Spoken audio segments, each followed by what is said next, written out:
À la base, moi je croyais que les gens étaient tous sympas à Luce-la-Croix-Haute. Tu sais, les trucs de Sarwell, les hippies, machin. Puis j'ai croisé un arbre qui m'a donné des indications ambiguës, alors j'ai rangé mes préjugés. Pour monter au lac du Lauzon, on décolle peu après le lieu-dit les Granges des Forêts au terminus de la route.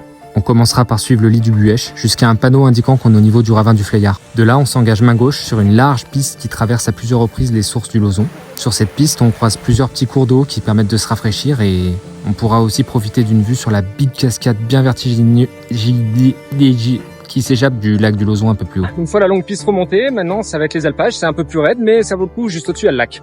Entre la cabane du Fléillard et le lac, le chemin est raide et un peu paumatoire sur la partie supérieure. C'est là qu'il faudra faire parler la puissance des gambettes, mais on va pas se plaindre tant la vue qui s'ouvre autour de nous est spectaculaire. Et puis ça permet de brûler un petit peu les excès de la veille, ou de l'avant-veille, ou de toute une vie me concernant.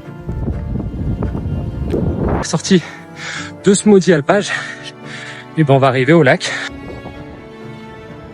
Bref, l'arrivée au lac du Lauzon fait plaisir aux yeux et aux poumons. On se retrouve en orbite autour du lac dans un jardin d'altitude absolument fascinant, juste sous la barrière ouest du Dévoluy, avec un sacré panorama sur les immenses falaises calcaires bien spécifiques du massif et notamment celle du Rocheron, de la tête de Lauzon et de la tête des Vôtres. On pourra aussi admirer une vue en contre-plongée sur la cascade, mais on accordera une attention toute particulière à pas se la coller parce que là ça pardonne pas. Enfin, pour redescendre, on préférera prendre la direction du col de la Croix, histoire de boucler la boucle, et on fera attention à pas déranger en été ni la faune, ni la flore, ni le berger présent sur cette partie de l'itinéraire. J'espère que cette vidéo vous aura donné envie de découvrir ce joli pays qu'est le Diois. Je vous laisse les informations nécessaires, et puis je vous dis à une prochaine rando. Des bisous les